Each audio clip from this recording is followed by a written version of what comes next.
Bismillahirrahmanirrahim. Assalamualaikum warahmatullahi wabarakatuh. Alhamdulillah, pada kesempatan kali ini kita akan membahas tentang bioma. Seperti kita sudah bahas di KD 1, bioma adalah ekosistem yang besar. Kumpul beberapa ekosistem yang membentuk ekosistem yang sangat besar. Itu adalah bioma. Dan di KD 1 juga sudah kita bahas macam-macam bioma. Mulai dari hutan hujan tropis, kemudian ada savana atau sabana. Sabana bukan ayam goreng ya. Kemudian ada padang rumput, ada gurun, ada hutan gugur, ada taiga, dan ada tundra. Oke, lebih detailnya kita akan bahas tentang bioma ini one by one, satu persatu. Dimulai dari the distribution of major terrestrial biomes. Ini adalah distribusi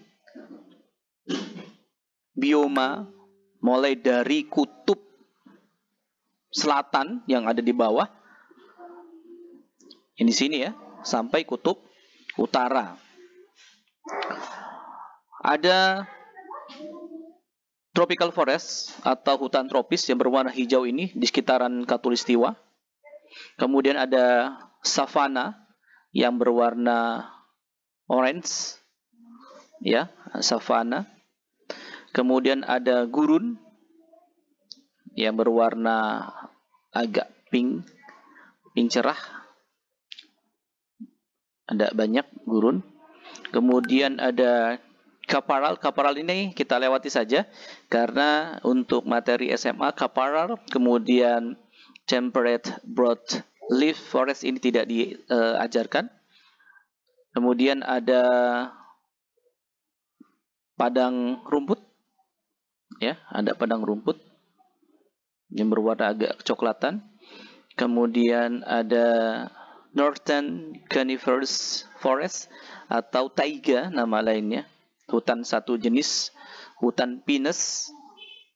Kemudian ada tundra.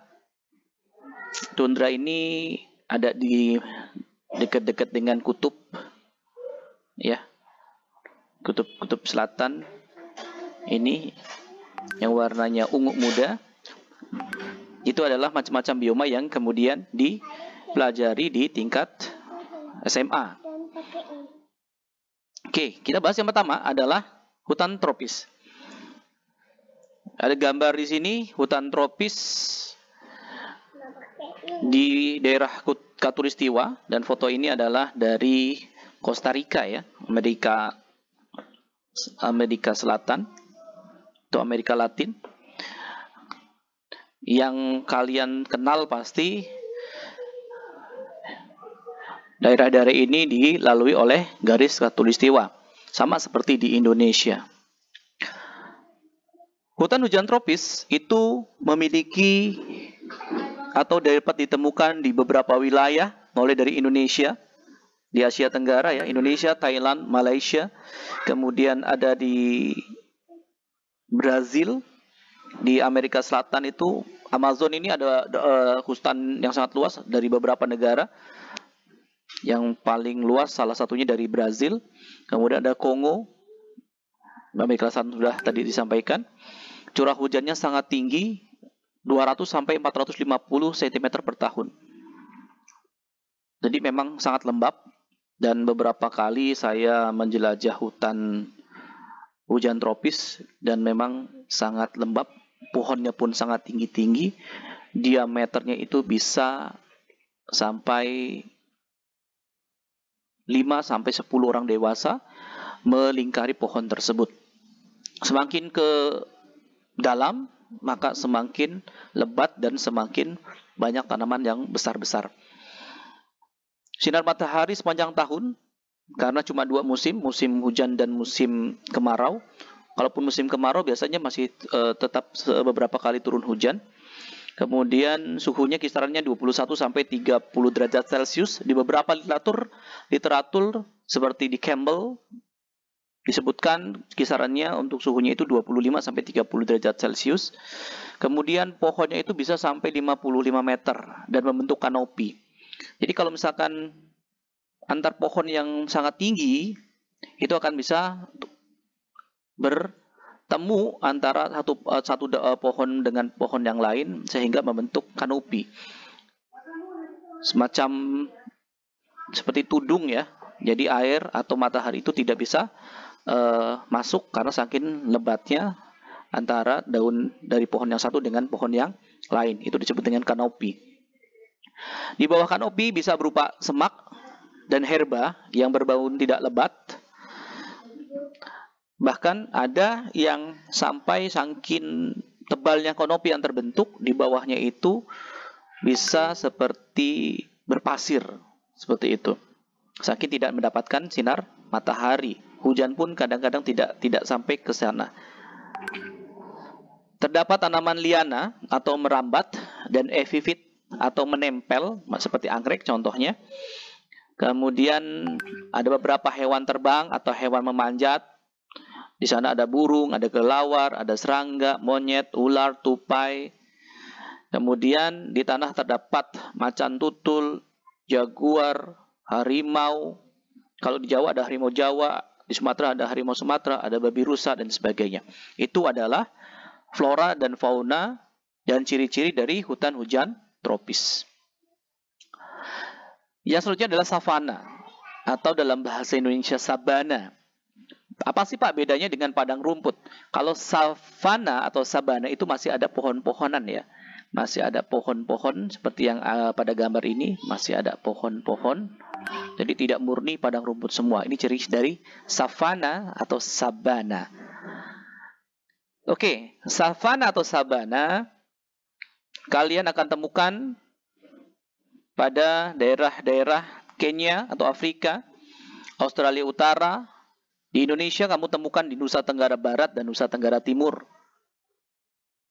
Curah hujannya sekitar 90 sampai 150 cm per tahun. Padang rumput yang diselingi pohon-pohon. Tumbuhan yang kamu dapat temukan di sana ada rumput, kemudian eucalyptus, ada akasia, koripa, hutan atau tanaman gebang. Untuk hewan-hewannya banyak macam serangga bisa ditemukan di sini. Ada rayap, kemudian ada kuda. Di NTT, NTB ini terkenal ya dengan kudanya. Dan di sana termasuk peternakan atau yang terkenal adalah susu kuda Sumbawa. Kemudian ada gajah, ada kijang, ada zebra, macan tutul dan singa. Ini sabana atau savana. Yang selanjutnya, bioma yang selanjutnya adalah padang rumput. Nah, ini perhatikan. Di padang rumput itu dominannya adalah rumput saja. Ditandakan dengan yang berwarna coklat ini ya. Tadi di awal sudah dibahas. Kita lihat ciri-ciri dari padang rumput dan tempat di mana bisa kita temukan padang rumput. Padang rumput dapat kalian temukan di Amerika Selatan, Australia, Rusia Selatan, dan juga Nusa Tenggara. Ya, baik barat maupun timur. Jadi, Nusa Tenggara Barat dan Nusa Tenggara Timur, betul. Curah hujannya antara 25 sampai 50 cm per tahun. Bahkan ada yang mencapai 100 cm per tahun. Kemudian tanaman yang dominan adalah rumput bluestem grass, di mana ketinggiannya itu sampai 3 meter, tergantung curah hujan ya. Kalau di kita mungkin semacam mirip-mirip rumput gajah ya, yang tinggi-tinggi itu. Kemudian ada rumput pendek yang disebut dengan grama grass dan buffalo grass. Ini apabila curah hujannya rendah.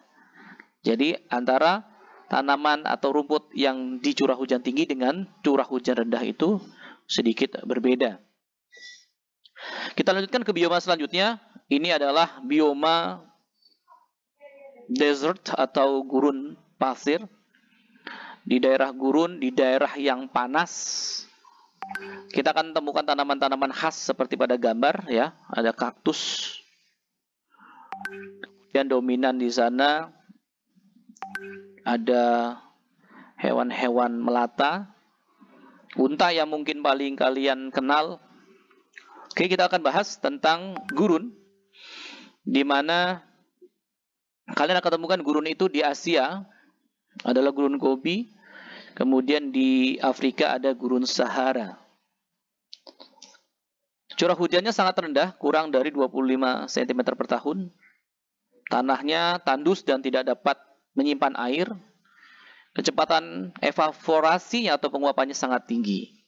Karena itu kelembabannya pun sangat rendah. Hanya tanaman-tanaman yang bersifat xerofit, xero itu artinya kering, fit itu fito, tanaman yang hidup di tempat kering, seperti kaktus, kurma, semak belukar, inilah yang kemudian bisa hidup di wilayah tersebut. Yang selanjutnya ada hutan gugur. Kita bahas dulu hutan gugur ya, lalu kita lanjutkan dengan taiga. Hutan gugur itu biasanya kalian temukan pada negara-negara atau benua-benua yang memiliki 4 musim. Musim panas, musim dingin, musim semi, dan musim gugur. Ya. Jadi pada wilayah-wilayah ini memiliki curah hujan yang merata sepanjang tahun, kisarannya 75 sampai 100 cm per tahun. Tumbuhan berdaun lebar, yang tanamannya seperti ada beech, oak, maple. Kemudian hewan-hewan yang mengalami hibernasi atau tidur saat musim dingin. Hewan-hewan akan tidur. Kalau kamu pernah lihat Sandy di film SpongeBob, itu dia ada saatnya tidur panjang atau hibernasi. Selama musim dingin mereka akan tidur 3 bulan. Nah, nanti ketika sudah mulai musim semi, mereka terbangun. Contohnya ada hamster, ada kelawar, ada tupai.